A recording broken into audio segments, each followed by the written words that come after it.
Have you ever wondered why Lord Krishna is blue? Was he born that way? Or is there a beautiful secret behind it? Come, let's discover that mystery together. One day, Gokul was as lively as ever.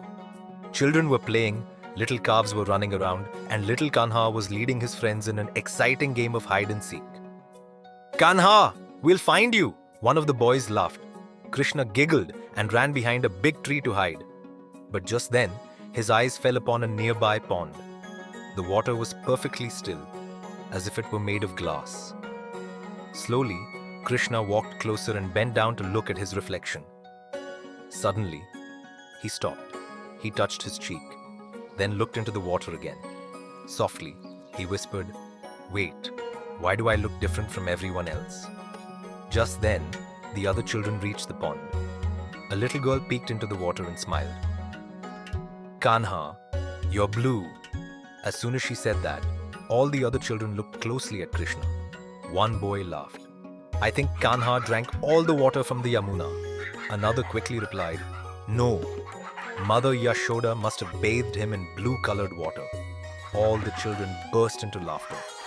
Krishna laughed too. But after a few moments, his smile slowly faded. He looked at his hands once again. Then, he looked back at his reflection in the water. A real question had begun to grow in his heart. Why am I blue? For a few moments, he remained silent. Then he smiled at his friends and said, "Wait here, I'll be right back with the answer." With that, Krishna ran home as fast as he could. In the courtyard, Mother Yashoda was churning fresh butter. As soon as she saw Krishna, she smiled warmly. "Oh, why is my little Kanha so quiet today?" Without saying a word, Krishna hugged her tightly.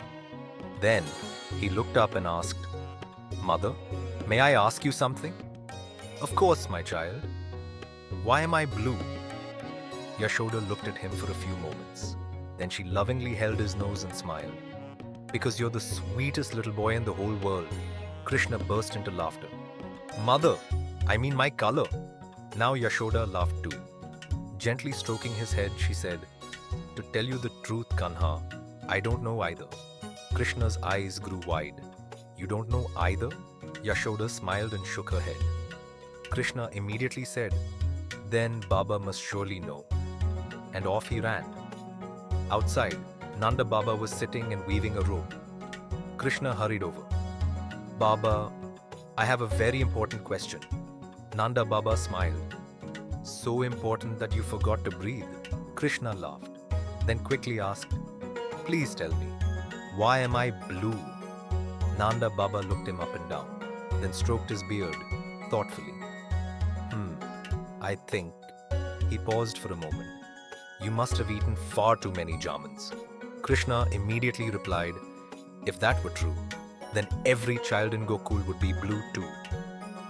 This time, Nanda Baba laughed out loud, but Krishna's confusion only grew stronger. Mother didn't know. Baba didn't know either. Then who had the real answer? Just then, the beautiful call of a peacock echoed from a nearby tree. Krishna looked toward it. A smile returned to his face. "Mr. Peacock travels all over the forest. Maybe he'll know." And saying that, Krishna ran after the peacock. Krishna followed the beautiful peacock all the way to a nearby garden. The peacock proudly spread its magnificent feathers and began dancing gracefully. Krishna watched in amazement for a few moments. Then, he smiled and asked, "Mr. Peacock, you travel all through the forest? Maybe you know why I'm blue?" The peacock looked at Krishna and danced even more beautifully than before. Krishna burst into laughter. He tried copying the peacock, taking 2 or 3 tiny dancing steps of his own. Seeing this, all the children standing behind him began laughing with delight. For a little while, everyone danced together happily. Then suddenly, Krishna stopped. "Oh, I came here to ask a question."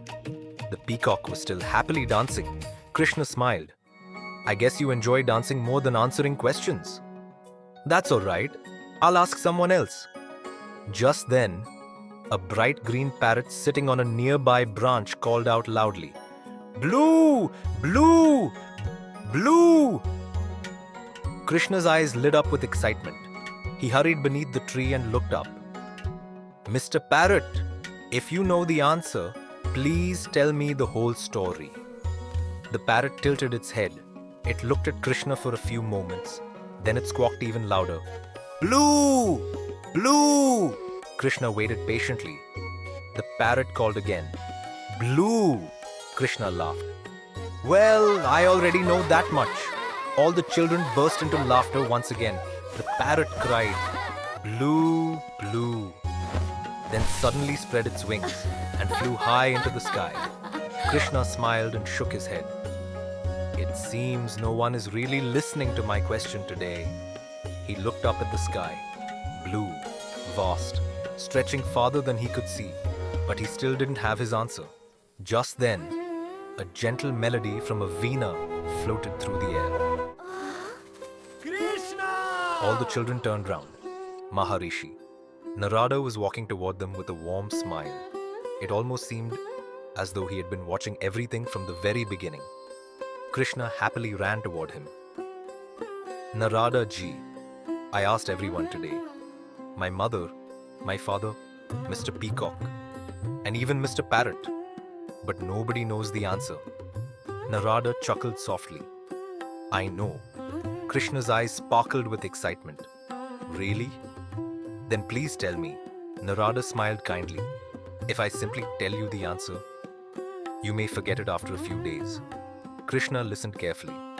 Narada gently lifted his veena. "But if I show you, you will remember it forever." Krishna's face lit up. "Then let's go." Narada smiled and pointed toward the Yamuna river. "Come. The most beautiful answer to your question is waiting for you on the banks of the Yamuna." Krishna turned to his friends. "Come on!" The children eagerly followed Narada. None of them had the slightest idea that in just a few moments they were about to witness something they would remember for the rest of their lives. Narada led Krishna and all the children to the banks of the Yamuna. The sun was beginning to set. A cool, gentle breeze drifted through the air. The waters of the Yamuna were perfectly calm. Narada smiled. "Krishna, first, look up." Krishna lifted his eyes toward the sky. As far as he could see, there was nothing but endless blue. He looked at Narada in wonder. "Narada ji, the sky is so enormous. Doesn't it ever end?" Narada smiled. "We cannot see its end. That is why it feels infinite." Then he said softly, "Now, look into the waters of the Yamuna." Krishna bent down and gazed into the river. He saw his own reflection, but along with it, he saw the entire blue sky reflected in the water. At that very moment, the breeze seemed to pause. The waters of the Yamuna became as still as a mirror. The clouds appeared to float gently across its surface. It almost seemed as though the entire sky had descended into the river. Krishna watched in complete amazement. Softly, he whispered, "It feels as if the whole sky has entered the Yamuna." Narada smiled. Some things cannot be understood just by hearing them. They must be seen. He looked up at the sky, then turned to Krishna with a gentle smile. "Look, Krishna, see how vast the sky is." In Hindu tradition, many people believe that your blue color symbolizes this endless sky and your boundless love. After a brief pause, he continued, "In the same way, you welcome everyone into your love. And that is why so many devotees see your blue color as a symbol of the infinite sky and your endless love for all." Krishna looked up at the sky once more, then back at the calm waters of the Yamuna. The confusion had disappeared from his face. All that remained was a gentle, peaceful smile.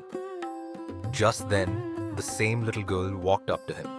Smiling, she asked, "Kanha, do you know the answer now?" Krishna looked at her. then smiled as he gazed at the sky. Yes, the sky belongs to everyone. And perhaps that is why God's love is meant for everyone too. Just then, Mother Yashoda's voice echoed from the village. Kanha, the butter is ready. Krishna's eyes lit up instantly. He turned to his friends with a mischievous grin. The first one to reach home gets the biggest ball of butter. That was all it took. Krishna dashed off like lightning. The other children burst into laughter and raced after him. Within moments, the whole of Gokul was once again filled with the joyful laughter of children.